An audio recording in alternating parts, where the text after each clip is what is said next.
Okay. Hey everyone, it's Michelle, and I told you I would get you the hair tutorial. So here I go. So the first step is, and pretend this is the head. I know it's long, I'm sorry. So the first thing is you want to do a satin stitch for the whole entire head, and that includes the little ribbon, that includes a little bow over on the other side. So you're just gonna take it down, and you're gonna go back and forth. And I would go over it maybe 2 times so it's completely full, all right? You don't want to leave it empty. And you're only going up and down, all right? And you're going to cover this whole thing. All right, so that's step 1. Pretty easy, correct? So the next step is, once it's completed, it's going to look like this, all right? This is where you're going to put the, we'll call them extensions. All right. So we'll take this. This is your yarn. Okay. Your yarn has been threaded and I have 1 long strand. All right. I'm going to take and I have doubled this. I have not knotted it or anything else.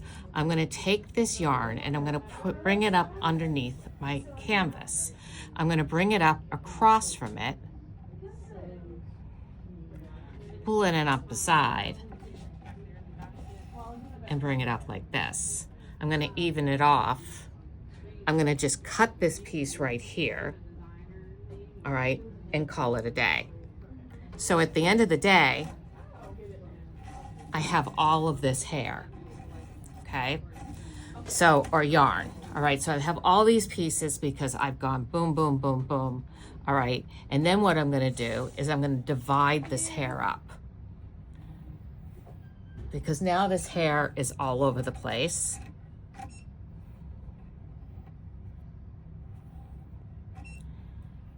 And you want to section it off.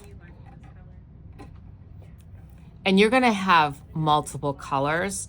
Do as much as you want to do. So depending on how thick you want the braid, what colors you want the braids, where you want to see your different colors, that's how you're going to do it. The longer you go down in here, the longer the braid will be, okay? You're going to start with your middle. And I'm not the best braider in the world, I'll be honest. You're going to take your first part of your braid and you're going to bring it down. From there, you're going to bring over, just like you're going to do a French braid. And honestly, I'm not a braider. So, and then you're going to just continue on.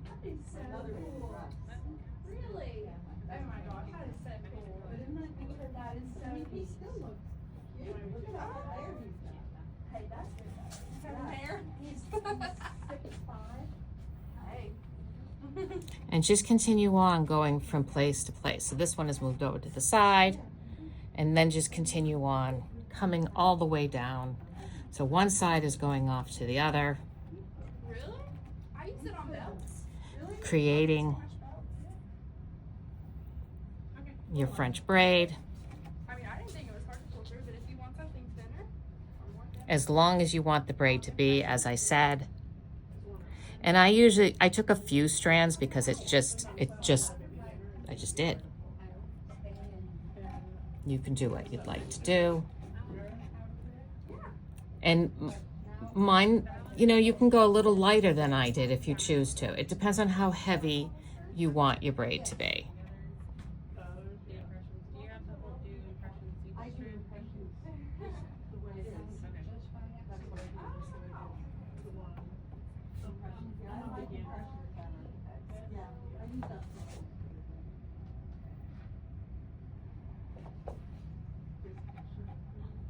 Coming over this way.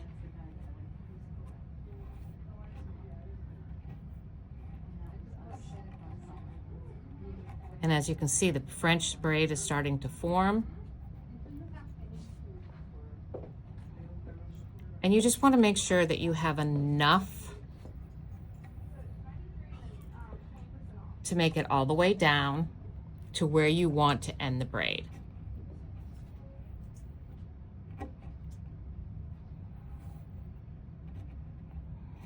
Some of you probably spent, some of you probably had daughters where you did this a lot. Some of you didn't. Some of you might have done your own hair. As a kid growing up, I did not have long hair, and when I did have long hair, it was so curly, there was not going to be a French braid in it. In fact, for my first wedding, I wanted a French braid, and she said she couldn't do it because I had too much hair. I said, all right, we're cutting it off. And so I cut it off the morning of my wedding. That didn't go over well.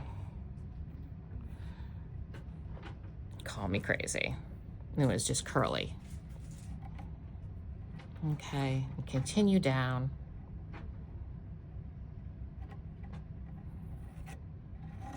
And every once in a while, just be patient with it, and every once in a while you kind of have to comb it out. Pull that a little bit further. Pull that.